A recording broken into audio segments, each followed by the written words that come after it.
Video mute ಮಾಡಿ ಬಿಡಿಸ್ರಿ, ಬಿಡಿಸೋದಾದಿಂದ video on ಮಾಡಿ ನಾ ಬಂದು ತಿಳಿಸ್ನು. ನಾ ತಿಳಿಸಿ ಹೇಳುವಾಗ ಬೋರ್ಡ್ ಕಡೆ ಲಕ್ಷ ಕೊಟ್ಟು ನೋಡ್ರಿ. ಎಲ್ಲರೂ ಬೋರ್ಡ್ ಕಡೆ ನೋಡ್ರಿ. ವಿದ್ಯಾರ್ಥಿಗಳು ನೀವು ಕರೆಕ್ಟ್ ಮಾಡ್ಯಾರಲ್ಲೋ ಚೆಕ್ ಮಾಡಿರಿ. ಹುಡುಗರಿಗೆ ಕರೆಕ್ಟ್ ಮಾಡಿದ್ದು ಬಿಟ್ಟದ್ದು ನಾ ತಿಳಿಸಿದ್ರಿಂದ ನೀವು ಮತ್ತೆ ಚೆಕ್ ಮಾಡ್ಕೊರಿ ಹುಡುಗರಿಗೆ. ಈಗ ಕಡೆ ಬೋರ್ಡ್ ಕಡೆ ನೋಡ್ರಿ ಎಲ್ಲ ವಿದ್ಯಾರ್ಥಿಗಳು. ಒಬ್ಬ ವ್ಯಕ್ತಿ ತನ್ನ ಗೆಳೆಯನಿಂದ 600 ರೂಪಾಯಿಗಳನ್ನು ಸಾಲವಾಗಿ ಪಡೆದುಕೊಂಡನು. ವರ್ಷಕ್ಕೆ 8% ಸರಳ ಬಡ್ಡಿಯ ದರದಲ್ಲಿ 8 ತಿಂಗಳ ನಂತರ ಹಿಂತಿರುಗಿಸುವುದಾಗಿ ಒಪ್ಪಿಕೊಂಡನು. ಅವನು ಎಷ್ಟು ಮೊತ್ತವನ್ನು ಹಿಂತಿರುಗಿಸಿದನು? ಇಲ್ಲಿ ಭಾಳ ಇಂಪಾರ್ಟೆಂಟ್ ಅದ, ನೆನ್ಪಿಟ್ಕೋರಿ. ಈ ಸಂಗತಿಗಳನ್ನು ನಾವು ಎಷ್ಟು ಸಾಲ ತಗೊಂಡ ಅಂದ್ರೆ ಅಸಲು ಅಂತಾರ. ಅದಕ್ಕೆ ಏನಂತಾರ? ಅದಕ್ಕೆ ಅಸಲು ಬರೋಬ್ಬರಿ. ಅಸಲು ಬರೋಬ್ಬರಿ ಎಷ್ಟು? 600 ರೂಪಾಯಿ. ಅಸಲು ಬರೋಬ್ಬರಿ ಎಷ್ಟು? 600 ರೂಪಾಯಿ. ಆಮೇಲೆ ದರ ಎಷ್ಟದ? ಇಂಥವೆಲ್ಲ ಸಂಗತಿಗಳನ್ನು ನೀವು ತಿಳ್ಕೋಬೇಕು.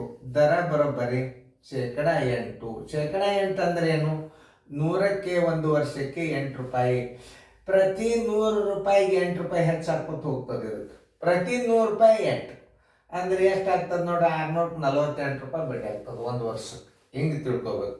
ಪ್ರತಿ 8% ಅಂದ್ರೆ 100ಕ್ಕೆ 8, ಮುಂದಿನ 100ಕ್ಕೆ ಮತ್ತೆ 8, ಮತ್ತು ಮುಂದಿನ 100ಕ್ಕೆ ಮತ್ತೆ 8, ಹಿಂಗೆ ಕ್ರಮಬದ್ಧವಾಗಿ ಏರ್ತಿರ್ತದೆ. ಅವಧಿ ಬರೋಬ್ಬರಿ ಎಷ್ಟದ ಅಂತಂದ್ರೆ ನಿಮ್ಗೆ ಹೇಳ್ತಿದ್ದೇನೆ. ಅವಧಿ ಬರೋಬ್ಬರಿ ಎಷ್ಟು? 8 ತಿಂಗಳು. ಎಷ್ಟು? 8 ತಿಂಗಳು. ಅವ್ರೇನು ಕೇಳ್ಯಾರ? 8 ತಿಂಗಳು ಹಿಂತಿರುಗಿ ಎಷ್ಟು ಮೊತ್ತ? ಹಿಂತಿರುಗಿಸಬೇಕಾದ ಹಣ, ಹಿಂತಿರುಗಿಸಬೇಕಾದ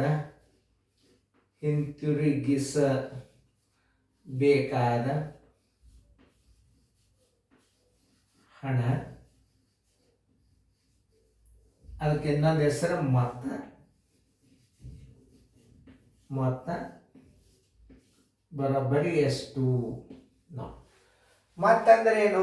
ಅಸಲು ಪ್ಲಸ್ ಬಡ್ಡಿ. ಇಲ್ಲಿ ಅವಧಿ ತಿಂಗಳದಾಗ ಬಂದಾಗ ಸೂತ್ರ ನಾವು ಹೆಂಗೆ ಹಚ್ಕೋಬೇಕು ಅನ್ನೋದು ಮೊದಲು ತಿಳಿಬೇಕು. ನಿಮಗೆ ಹೇಳ್ತಿದ್ದೆ 100 ಗುಂಡ್ಲೆ 1 ಯಾವಾಗ ಹಚ್ಚಬೇಕು, 100 ಗುಂಡ್ಲೆ 12 ಯಾವಾಗ ಹಚ್ಚಬೇಕು, 100 ಗುಂಡ್ಲೆ 365 ಯಾವ ಸಂದರ್ಭದಾಗ ಹಚ್ಚಬೇಕು ಅನ್ನೋದು ಹಿಂದಿನ ವಿಡಿಯೋದಾಗ ನಾ ಎಲ್ಲ ಹೇಳಿದ್ವಿ. ಈಗ ಏನು ಬಂದದ? ಇದು ಅವಧಿ ತಿಂಗಳದಾಗ ಬಂದದಂದ್ರೆ ಇಲ್ಲಿ ಅಸಲು ಗುಂಡ್ಲೆ ಸರಳ ಬಡ್ಡಿ ಬರೋಬ್ಬರಿ ಅಸಲು ಗುಂಡ್ಲೆ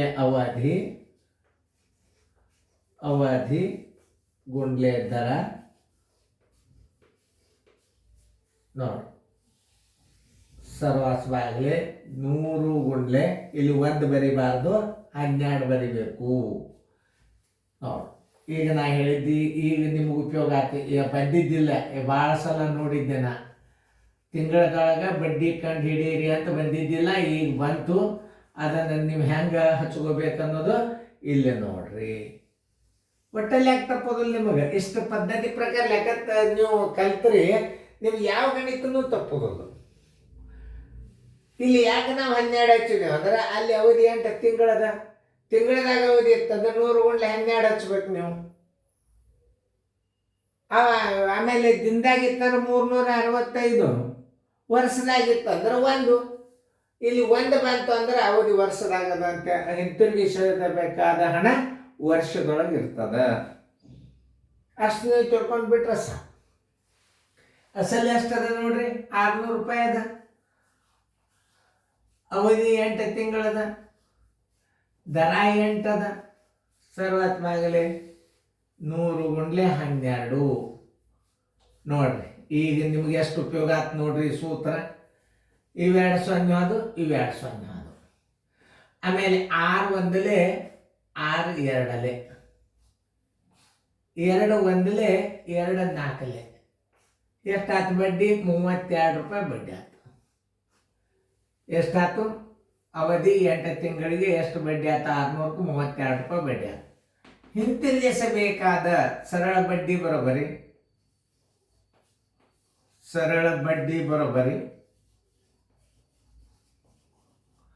32 ರೂಪಾಯಿ. ಹಿಂತಿರುಗಿಸಬೇಕಾದ ಹಣ ಅಂದ್ರೇನು? ಮತ್ತ ಹಿಂತಿರುಗಿಸಬೇಕಾದ ಹಣ ಬರೋಬ್ಬರಿ ಅಸಲು ಪ್ಲಸ್ ಬಡ್ಡಿ, ಅಸಲು ಪ್ಲಸ್ ಸರಳ ಬಡ್ಡಿ, ಸರಳ ಬಡ್ಡಿ. ಅಂದ್ರೆ ಸರಳ ಬಡ್ಡಿ. ಈ ಹಿಂತಿರುಗಿಸಬೇಕಾದ ಹಣ ಅಂದ್ರೆ ಏನು? ಮೊತ್ತ ಅಂದ್ರೆ ಏನು ಮಾಡ್ಬೇಕು ನೀವು? ಅಸಲದೊಳಗೆ ಬಡ್ಡಿ ಕೂಡಿಸ್ಬಿಡ್ರಿ. 600 ರೂಪಾಯಿ ಅಸಲ್ ಅದ, 32 ರೂಪಾಯಿ ಬಡ್ಡಿ ಅದ, ಬರೋಬ್ಬರವ 632 ರೂಪಾಯಿ ಹಿಂತಿರುಗಿಸಬೇಕು. ಉತ್ತರ ಬರೋಬ್ಬರಿ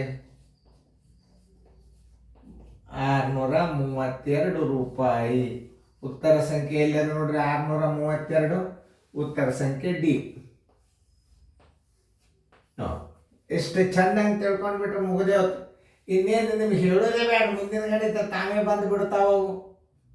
ಸರಿಯಾಗಿ ಹಚ್ಕೊಳ್ಳೋದು, ಸರಿಯಾಗಿ ತಿಳ್ಕೊಳ್ಳೋದು, ಬಡ್ಡಿ 12 ಯಾವಾಗ ಹಚ್ಚಬೇಕು, 1 ಯಾವಾಗ ಹಚ್ಬೇಕು ಅನ್ನೋದೆಲ್ಲ ಡಿಟೇಲ್ ತಿಳಿಸಿ ಹೇಳಿ.